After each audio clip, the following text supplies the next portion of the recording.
I can have the moment just to let everyone connect.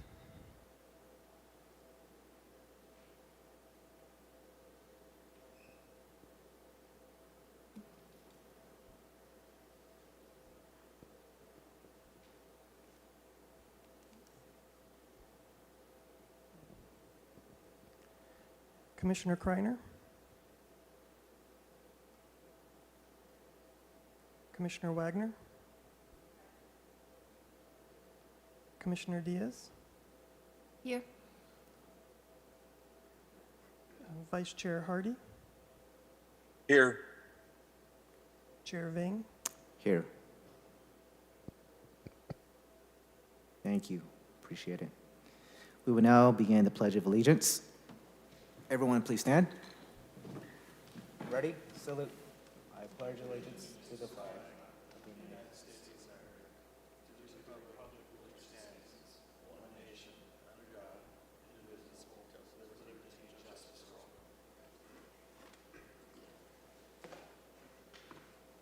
So I will now read the procedures. This meeting is being conducted electronically and telephonically. The public may participate in tonight's meeting by using the Zoom link or calling the phone number provided on the Planning Commission agenda. Please note that all virtual participants will be on mute until they are called upon by the chair, at which point they will be unmuted. If you are a member of the public and would like to comment on an item, use the raise hand function on Zoom, or if you are calling in, dial *9. To avoid any confusion, please wait for the item you desire to comment on to be called by the chair before electronically raising your hand or dialing *9. For each matter considered by the commission, there will first be a staff presentation, followed by a presentation from the project applicant.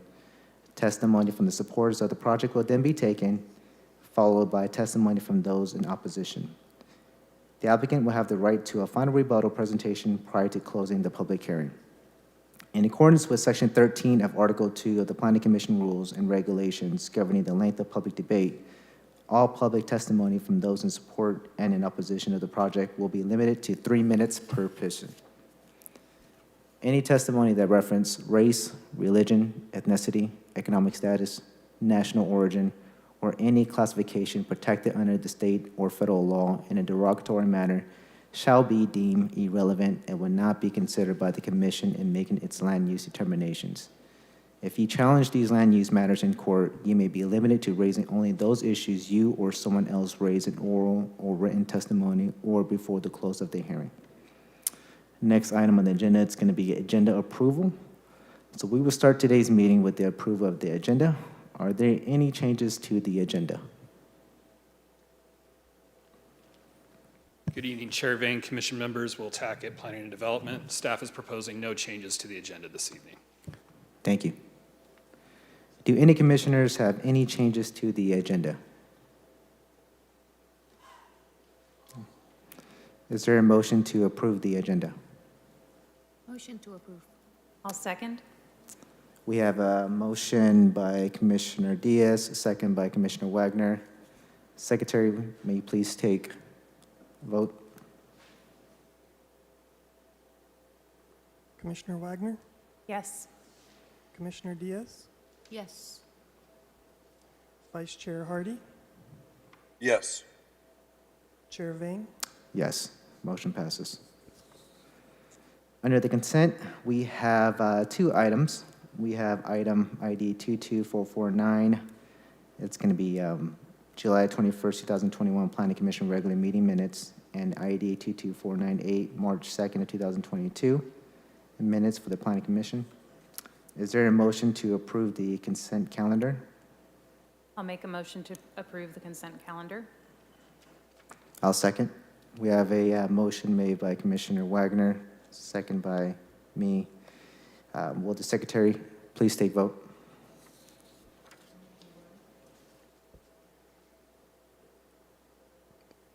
I'm sorry, Commissioner Wagner? Yes. Commissioner Diaz? Yes.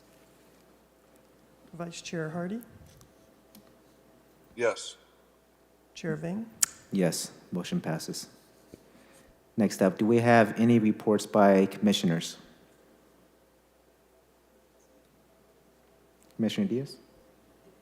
No? All right.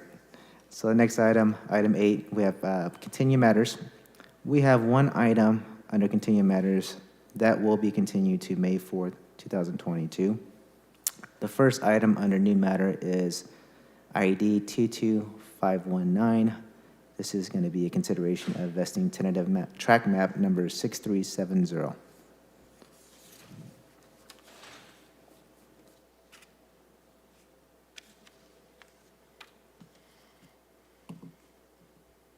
Let's just use this. Go through it. Okay. Yeah. Can you start from the? Yeah, go ahead.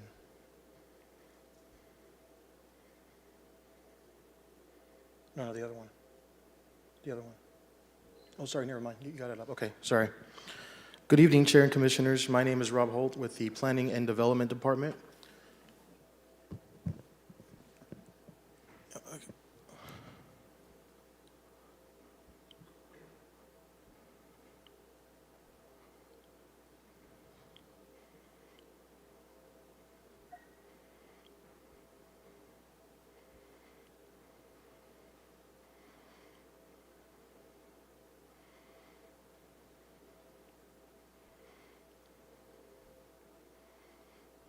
Perfect, okay.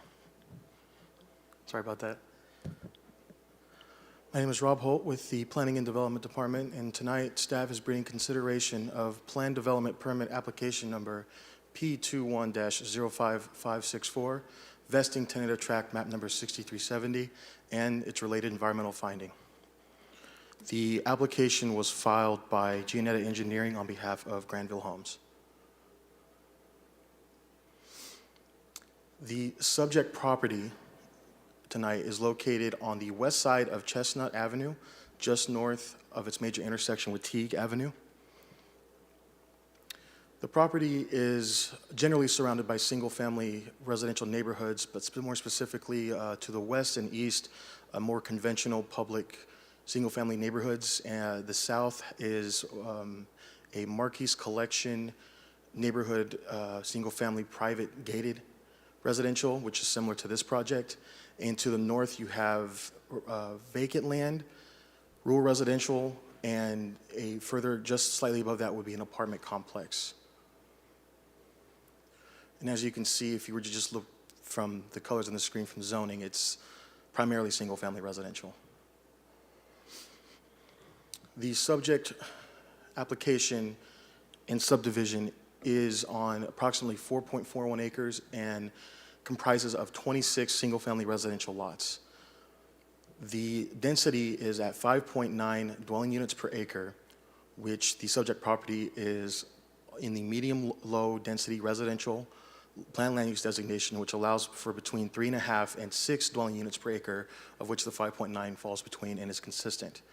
The average lot size for this subdivision is 5,169 square feet. The applicant has submitted for a planned development permit application, which proposes to reduce setbacks, including the front, interior side, street side, and rear yard, as well as the minimum lot size and the minimum lot depth. The Woodward Park Community Plan does require all arterial streets and expressways within its plan to have a 20-foot minimum landscape setback, which you can find here along Chestnut Avenue in the green. And the District 6 Project Review Committee recommended approval of the project 7 votes to 0. I do want to mention that although there are reduced setbacks, there is still a requirement on the rear yard of the westernmost lots, specifically 10 through 14, of a 20-foot FID easement, which will not allow any encroachments into that easement whatsoever. Other standards, other development standards would comply with the RS4 development standard. When possible, I'd like to show what the subdivision would look like within its surrounding development. And here, zooming in wouldn't be able to provide much help, so I had to zoom out a little bit. And you can kind of see it looks similar, a little bit smaller than the lots to the south, but still a private residential subdivision. Staff did receive an email of concern regarding the subdivision, the southern subdivision boundary line, and a request for a block wall. The purpose for the request was due to the existing fence being wood and not permanent, requiring routine maintenance. The Fresno Municipal Code does not require masonry walls when you have two residential districts, specifically single-family residential districts abutting each other. This subject property and the property to the south are both RS. Thus, it would not require a wall in that, with that concern. With that said, staff recommends approval of the project, the plan development permit, the vesting tentative track map, and the environmental assessment. And that concludes my presentation. I'd be happy to answer any questions you may have. Thank you. Do we have any commissioners with questions for staff?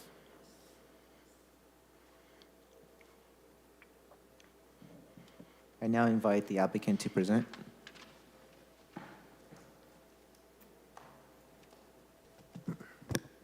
Good evening, Chair Vang, Commissioners. My name is Drew Phelps, Entitlement Manager for Granville Homes, the applicant, business address 1396 West Herndon Avenue here in Fresno. Just want to give a big thanks first and foremost to you for taking the time this evening, to staff. Rob pretty much covered everything in his presentation, but just wanted to add a little bit more detail. As it should be known, we're really excited for this project. We feel that the opportunity to take advantage of a small site in a area that's basically an infill development area is really something that we're happy to be able to participate in. And then just beyond that, just a little bit of background to extrapolate on why we're requesting the plan development standards. Obviously, there are a few constraints with developing an infill site like this, and so just the physical constraints of the site and the small size and nature of it is one big reason. Kind of beyond that, a couple that are mentioned in the staff report and Rob mentioned as well are that FID easement to the west, I should say, and that requirement for that landscape setback to the east. And so just looking at giving up that space and not being able to touch those areas that you may not see at another project, we felt the need to request this. And then just beyond that, looking at being able to offer the widest variety, widest diversity of product mix that we can. We're really looking forward to offering anywhere from about 1,630 square feet per unit to 2,675 square feet in terms of floor plans and models that may be available within this subdivision.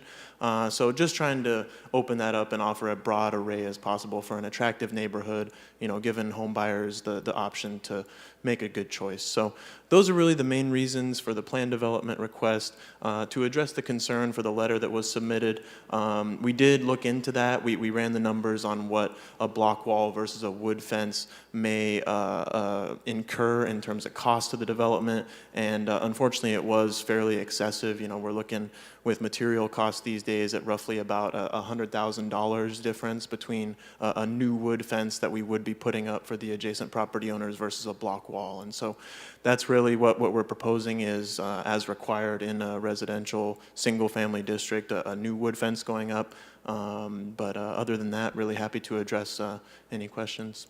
Thank you. Do we have any commissioners with any questions?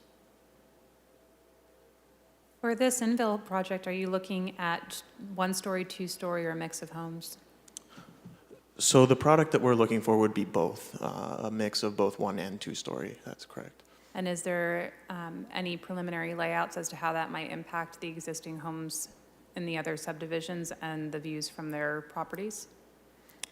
We always try to take into account, not putting homes, especially with balconies or something like that, too close to other property owners. I don't believe that architecture has been done in this neighborhood, mostly just because, like I said, we do want to offer as much variety as possible to potential homeowners. And so since we are so early in the process, it's kind of tough to, narrow down what models are going to be on which lots. But that's definitely something that we look to consider and make sure we mitigate against. Thank you. Do we have commissioners with any other questions?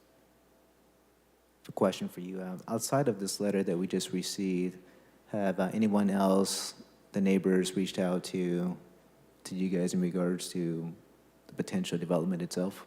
No, we haven't heard from anyone. When we did have the District 7 committee, or excuse me, District 6 committee meeting, we got some great questions from neighbors, some questions about parking, which we don't see as an issue. We do have full-width streets within this neighborhood. It's not like a neighborhood where you have confined streets and you can only park on one side or something like that. That was one of the big concerns that we heard at the district meeting. But those are some of the main ones.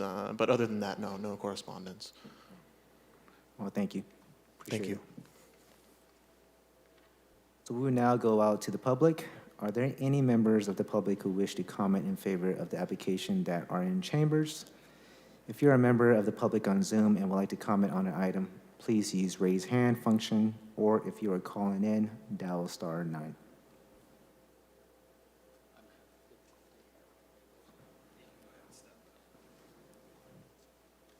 Hi, my Hi, name is please. Adrian Paranon. Thank you. I'm a resident of the Marquise Collection at 2428 East Marquise Court. I misunderstood the purpose of the meeting. I thought we were going to see proposals for what would be going back there, et cetera. So of my list of concerns, I'll only ask whether there's consideration for widening Chestnut Street along where that development will be started, because it goes down to a one lane at that point. And so that's an open question. I guess I don't expect an answer tonight. No, I'll have, because, that's part of their I'll program. have staff address your question afterwards. I'll have staff address your question afterwards if there's any. Other than that, my questions I brought, because I misunderstood the purpose of this meeting, was more about 1 story versus 2 stories, and et cetera, et cetera. So one concern we would have for that area with added traffic, et cetera, is widening Chestnut at that point. Thank you. Okay? Thank you. Thank you. Do we have anyone else on Zoom as the hand raised? No. Are there any members of the public who would like to comment in opposition of the application that are in chambers? If you are a member of the public on Zoom and would like to comment on an item, please use the raise hand function, or if you are calling in, dial *9.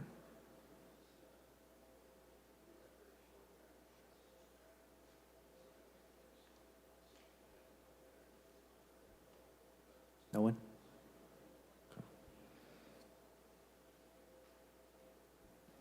Would the applicant like to provide a rebuttal?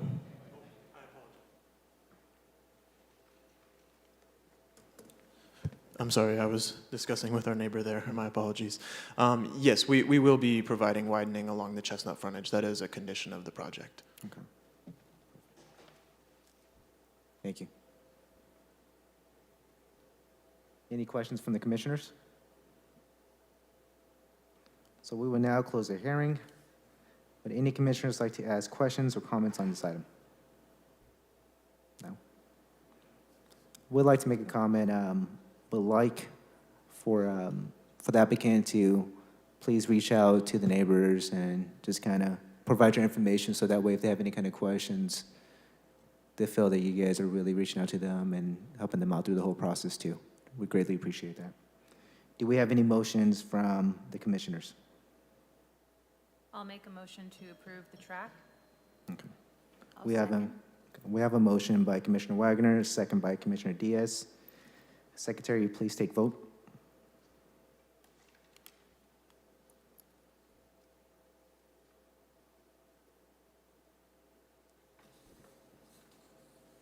Commissioner Wagner, Yes? Commissioner Diaz, Yes. Commissioner Hardy, Yes. Commissioner Vang, Yes. Motion passes. The next item under new matters is ID 22532, to workshop overview of State of California Senate Bill SB 330, commonly referred to as the Housing Crisis Act of 2019. Can you bring up my presentation, Thomas, please?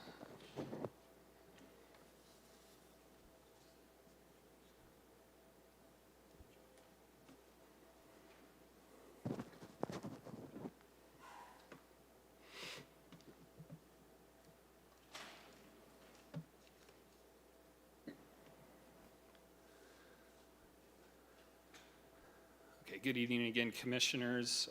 Will Tackett, Planning and Development Department. The purpose of tonight's workshop is to provide you a reducted summary of Senate Bill 330, also again known as the Housing Crisis Act of 2019. Now, while adopted a few years ago and effective in 2020, this is a bill that still has very much relevance today and with the projects that we're seeing and that you may be seeing coming through before you in the coming months. So I'd like to start with the premise of the bill, where the legislature basically found that the lack of housing, including emergency shelters, is a critical problem in the state of California, and that it threatens the economic, environmental, and social quality of life in California.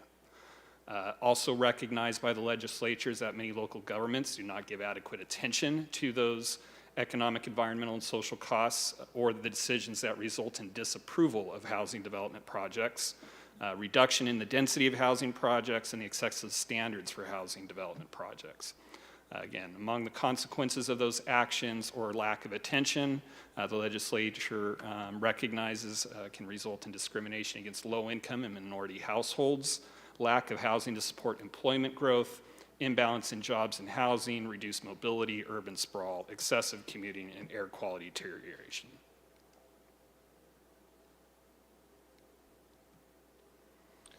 So the next few slides will provide you again some more of the context and findings behind this bill before we get into kind of the meat and potatoes and the intent behind it. So just some data and facts, again, recognized by the legislature in its adoption. That, again, this is at the time of consideration in 2019 that California is experiencing a housing supply crisis based upon demand exceeding population growth. And some statistics from 2018, California ranked 49th out of 50 states in home ownership rates as well as in the supply of housing units per capita. California had also accumulated at that time an unmet housing backlog of nearly 2 million units. It was estimated that the state would need 180,000 additional homes annually to keep pace with growth through 2025, the horizon date of this bill initially. And at that time, the governor was calling for 3.5 million new homes to be built over the next 7 years, again, through the horizon date of 2025 from 2018. Also recognized that housing had become very expensive, and we had a much greater need for affordable homes at prices below market rate. Again, some statistics to back that up. Only 1/2 of California households are able to afford the cost of housing in their local regions. 7 of the 10 most expensive real estate markets in the United States were found to be in California. Some cities in the state had experienced overall rent growth of 10% year over year. Of the 50 US cities with the highest United States rents, 33 were in California. Out of the majority of California renters, more than 3 million households pay more than 30% of their income toward rent, and nearly 1/3 of more than 1,500,000 households pay more than 50% of their income towards rent. We found that cost of construction between 2000 and 2016 went up 100%, and that includes affordable units.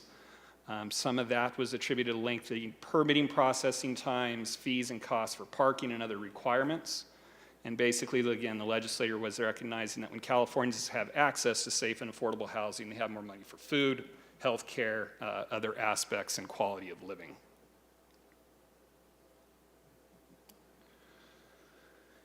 Also found that the housing shortage has resulted in displacement of families and individuals. So we found that lower income residents and families were forced into crowded and unsafe housing in urban areas, and that families and workforces were either being forced into greenfields at the urban and rural interface on the fringe or outside the state or their communities. Again, resulting in harmful disruptions to the family life, less access to opportunities and social mobility for, again, lower income residents, longer commute times, which have obvious environmental challenges and effects, and again, high congestion, potentially slower disaster response challenge times for those communities that experience wildfires during the time, so on and so forth. There are obvious impacts to the state's economy. It was estimated that the housing crisis was costing California $140 billion a year in lost economic output. And again, recognizing some of the potential harmful effects to the environment resulting from sprawl, loss of farmland, contributing obviously to this community's economy. And again, something that at the time was recognized was being exacerbated by the wildfires that were occurring. We also see these same concerns echoed in the changes in environmental law that occurred similarly and concurrently in those years. We saw additions of wildfire criteria to CEQA. We saw the shift from automobile to delay to vehicle miles traveled under the transportation considerations for impact in CEQA.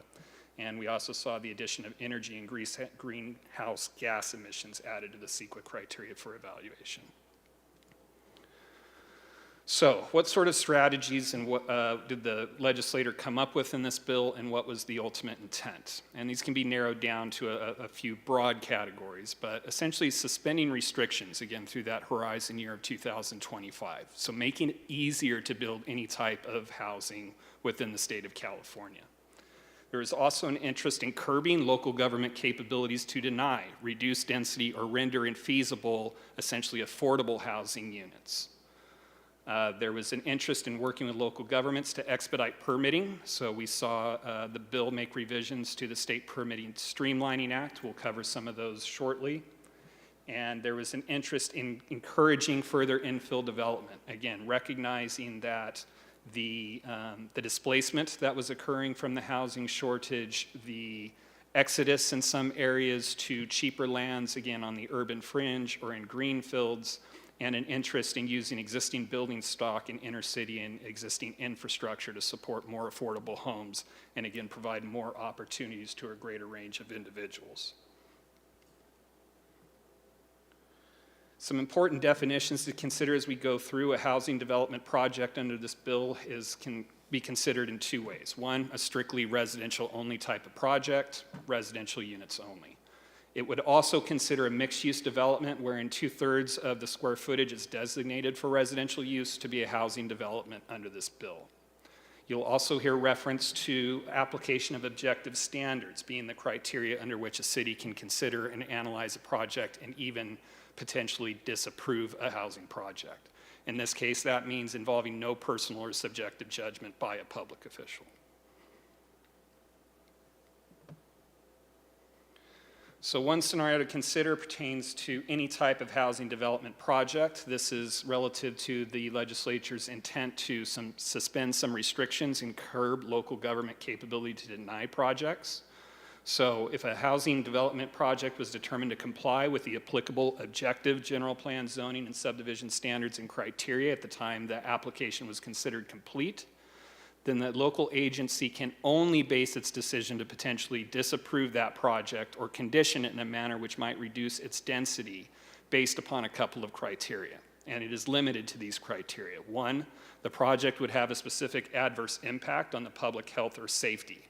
Specific adverse impact in this case means a significant, quantifiable, direct, and unavoidable impact based on objective, identified written public health or safety standards.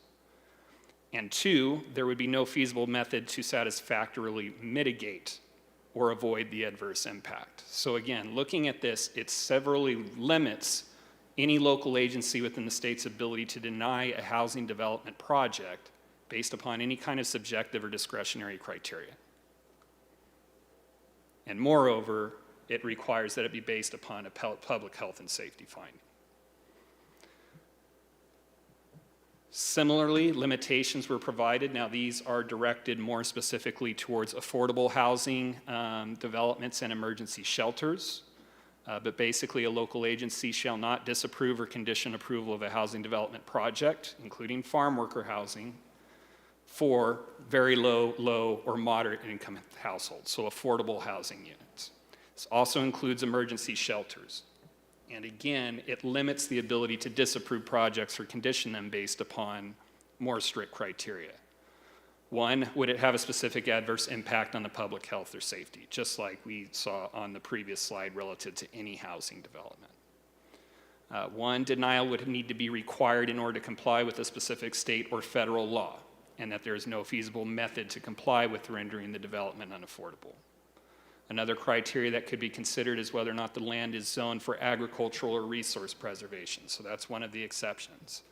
To be clear, this doesn't give carte blanche to any housing development on any property in a city. It does have to be consistent with the general plan. It has to be a use allowed within the respective zone district. It does have to comply with the objective standards within the development code. So land that is either designated for agricultural preservation or potentially land that is designated a historic resource, those might be areas where a housing development could be disapproved. And again, that last one there, if a determination is made that the project is inconsistent with the jurisdiction's zoning ordinance and general plan land use designation, that can be a cause for disapproval. Any change, worthy of note, any change to the zoning ordinance or general plan that would occur subsequent to the date that application is considered complete would not be applicable. So if the application is taken in, the process started, and then subsequent changes to the zoning ordinance or general plan occurred, those cannot be considered in the analysis of the project. This also prevents local agencies from adopting those types of ordinances or designations to prevent a type of housing project going through.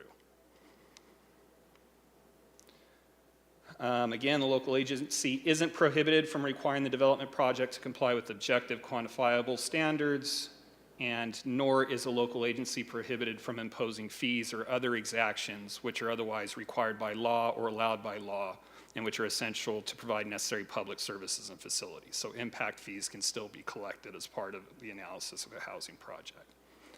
Also worthy of note, the burden of proof is on the local legislative body to show that its decision is consistent with the findings as described. So if there is any potential consideration to deny a housing project or an affordable housing project, the burden of proof is through the local legislative body or review authority making findings appropriate to that decision.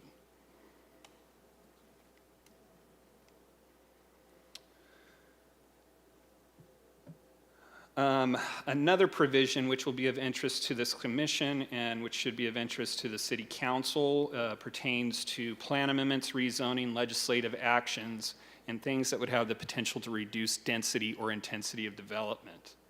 So basically what these provisions of the bill state is that with respect to land where housing is an allowable use, an affected city, which does include the city of Fresno as a charter city, shall not enact a development policy, standard, or condition that would have any of the following effects.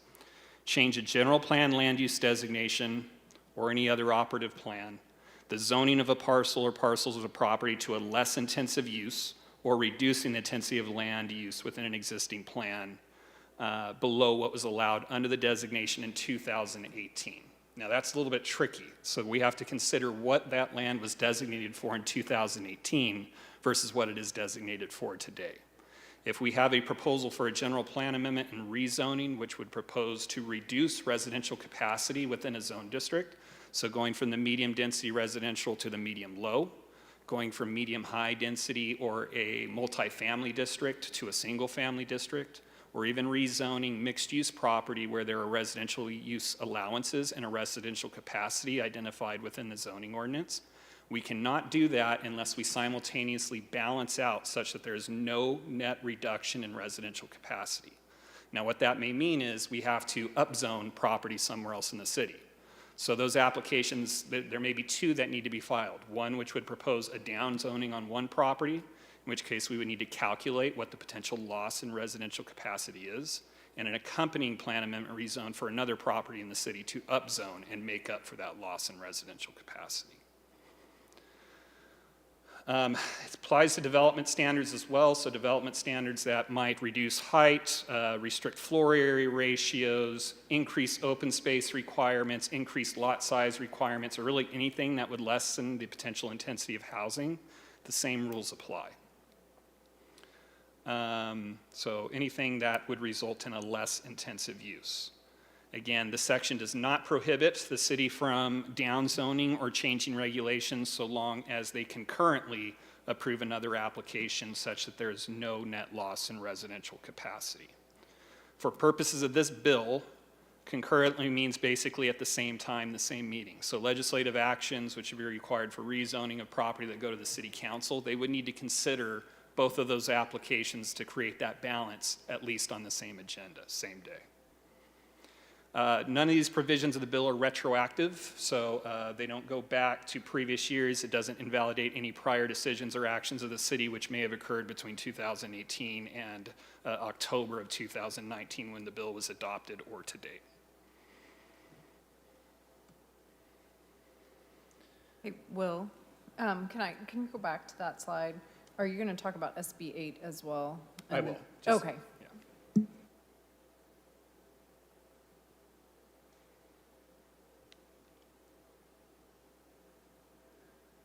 Okay, some other rules that apply. Affected cities shall not enact development policy, standards, or conditions that would have any of the following effects. Can impose moratoriums unless it's necessary to protect public health and safety, and even in that instance, the moratorium would need to be approved by the state first. Cannot impose or enforce design standards that are not objective design standards. So at one point in time, this commission may see projects come before you where the neighborhood has concerns over design standards. And those might be, again, subjective concerns. Beauty's in the eye of the beholder. We can only rely on the objective standards within our code and which are not subject to personal interest or discretion.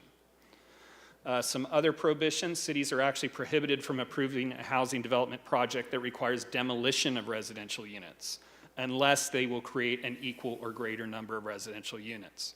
So looking for infill, inner city potential development, some housing may need to come down. That's okay, as long as the housing in equal number goes back up. Similarly, any proposed demolition of occupied or protected vacant units, protected meaning those that might be deed restricted for purposes of affordability, must meet very strict and certain replacement criteria. So the idea here is use the existing building stock or at least replace it, but not remove without the accommodation and the balance. There was also an interest in streamlining. So as mentioned under the legislature's findings and some of the context slides, there's an interest in streamlining and expediting the process for housing projects. We need more units to go up as quickly as possible. So edits were made to the Permit Streamlining Act, which is part of the government code 65920 at SCARA. That was originally enacted in 1977 in order to expedite the processing of permits for developments. It sets forth various time limits within which state and local government agencies must review applications for completeness and subsequently approve or disapprove permits. So you have 30 days to review an application for completeness. You need to respond to the applicant with a list of items which are necessary to deem the application complete. And then you have an overall timeline dictated under the Permit Streamlining Act as to when you need to take action on that.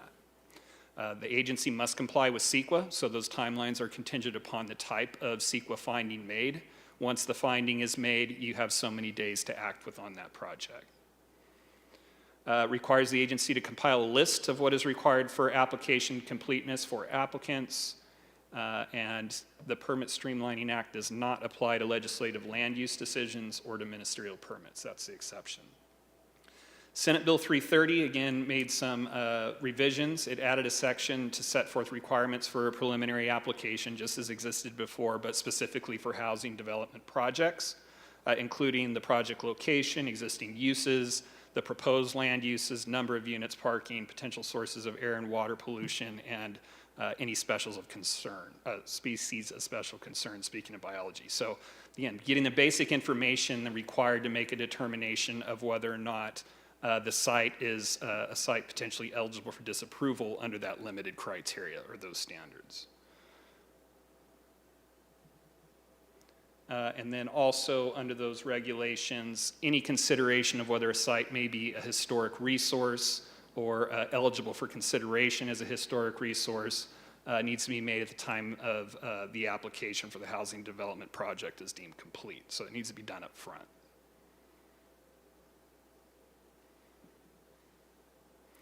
SB 330 also added sections to set forth requirements for the agencies to approve or disapprove the project. So I just mentioned that the Permit Streamlining Act already had timelines as to when a local agency is required to act on a project.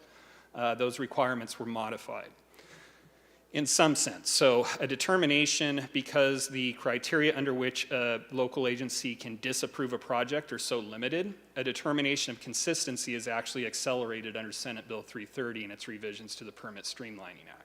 For housing projects of 150 units or fewer, the local agency actually has 30 days to determine is the project consistent or not. So does it meet the general plan designation? Is it allowed under the zoning ordinance?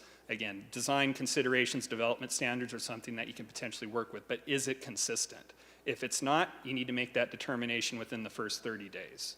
For projects over 150 units, that determination needs to be made in 60 days. Not the action, just a determination of whether or not it is or is not consistent with your plans. If a local agency fails to provide the required documentation within those time frames, the project is deemed consistent, compliant and in conformity with the applicable plans, policies, etc. And then we kind of are, also of interest potentially for this body, it limits the number of public hearings that can be held with respect to a housing project. So 5 maximum. Continued hearings count as 1. So anytime we continue a housing project to a subsequent meeting, that counts as 1. We have 5 public hearings to consider housing development projects.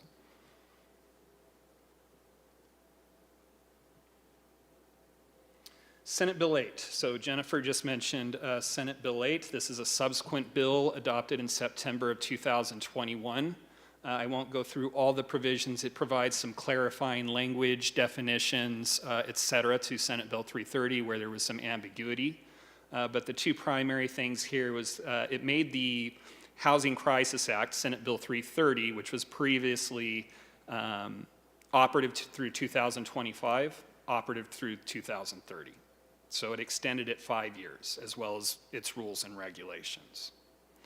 The other thing that it did was it redefined concurrent. So we talked about projects which would have the potential of either reducing density or residential intensity. Our plan amendments rezones that would lower, and having to carry forth a concurrent application with those so that you balance out your residential capacity. It redefined that to not only mean at the same meeting or of the legislative body, but in some instances, now this has to be for a residential project, as stated within the bill, within 180 days.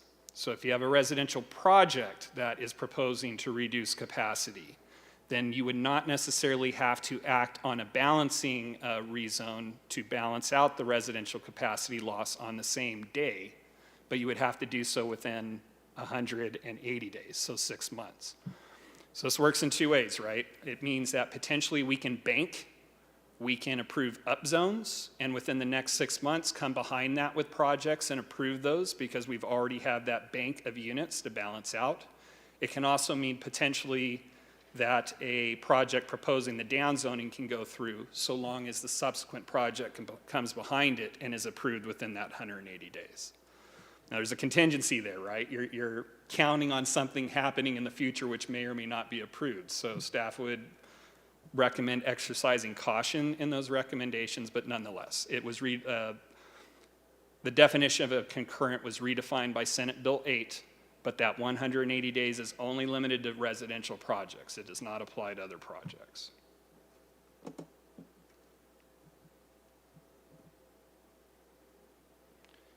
That concludes staff's workshop. Happy to field any questions if the commission has any. We have any questions by commissioners? You. Well, thank you for the presentation. I appreciate the Cliff Notes version. Beats reading the thick stack of legal jargon. I had a question on ADUs and next-gen build-outs. So are those taken into consideration with capacity, or are they all considered part of the same parcel? ADUs are not subject to density restrictions. So the allowances afforded through 2 ADUs through other state legislative bills, basically they're not subject to density restrictions. So we don't count them in the density for or against. And then in conjunction with that ADU question, therefore they're not held to the same requirements as a traditional build would be as far as the Muni Code goes? ADUs are subject potentially to alternative consideration. So staff is currently looking at updating our existing ordinance for second dwelling units to be compliant with the state provisions. Any ADUs that are being proposed today, we are honoring the state provisions which preempt local ordinance. So what the state provisions do provide are for exempt ADUs below 800 square feet, under 16 feet in height. Those units may be eligible for impact fee waivers. They may be eligible for modifications to development standards, including reduced setbacks. Find that ADUs may be exempt from fire sprinkler requirements depending upon the primary residence and how the ADU is constructed. If it's attached to the primary or detached, may find allowances for parking reductions or waivers for ADUs dependent upon the location of property. So again, these are all things that are coming out of state legislation and enacted to encourage development of ADUs. City of Fresno recognizes those. They do preempt local ordinance. We're looking at ways of updating our municipal code now to align and or maybe further incentivize. And then you had mentioned any demolition of existing residential units, the rebuild needs to match what is being taken down. Does that also relate to existing buildings that perhaps have been condemned and are not in use as residential units, or would that be handled differently? I believe for the most part it pertains to occupied units, and there are some requirements for relocation assistance, but I would have to double check that, and that's something I can report back to the commission on. It's important to note it's not necessarily the type. Now, if it's an affordable or deed-restricted type of unit, then the same type of housing needs to be afforded. But what we're really talking about is an equal number of units. So if 4 single-family homes are demolished in favor of a multifamily residential project or a condo project, as long as the number of units balances out, you're making up for those loss in unit capacity, there's allowances for that in the bill. So you don't have to replace a single family with a single family necessarily. Got it. Thank you. We have any other questions by commissioners? No. Well, I do have a question. So in a situation where a matter is being heard, let's say on the 5th hearing, are we, as a board, are we kind of forced to make a decision then, or what happens in a situation where we're pushing towards the 6th hearing instead? That's something we may actually have to explore with the city attorney's office, but especially in the case of an appeal, right? Because you have 2 interested parties. You have one proposing a project, you may have one contesting a project. Mm-hmm. So how does that deference beyond the 5th, what does it result? Does it result in automatic approval? Does it result in denial?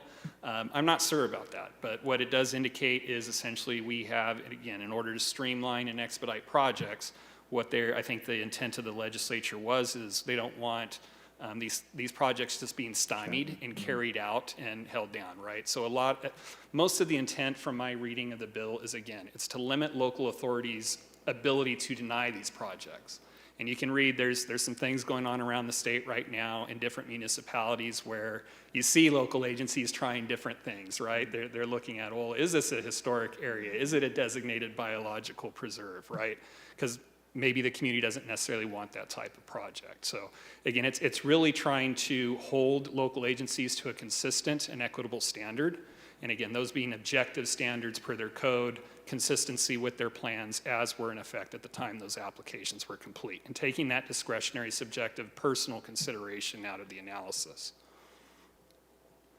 It would be nice to get an answer on that too, just because in a situation where last thing I would want is someone to take advantage of that. Right. Whereas if we push it to a 6th hearing, it's automatically approved or it's automatically denied too. I would hate it where it gets to the point where someone would take advantage of that situation too. So.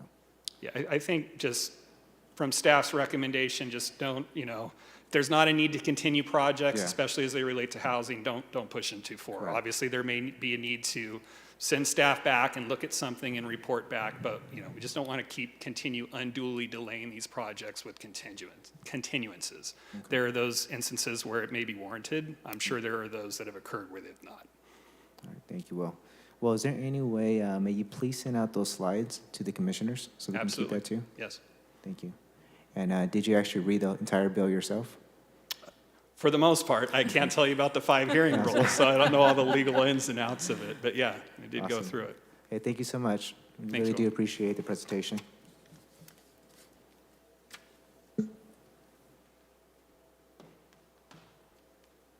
All right, so next is a report by secretary. Does the secretary have anything to report? I have nothing new to report except to say thank you to Will Tackett for that great presentation. We'll be continuing to bring additional presentations, especially as they're related to upcoming matters before the commission. We feel like it's really important to bring it up and refresh all of our memories to make sure that we're adequately reviewing and following not only our local ordinances, which we're very familiar with, but also state laws because they're changing on a rapid basis. So thank you all. Thank you. Next is unscheduled communication. Each speaker will have 3 minutes. Is anyone in the chamber who would like to comment? If you're a member of the public on Zoom and would like to comment, please raise your hand. Or if you were calling in, dial *9. Do we have anyone on Zoom? No? All right, so it's currently 6:51. Appreciate everyone in attendance, in person or online. The meeting is adjourned. Have a good evening.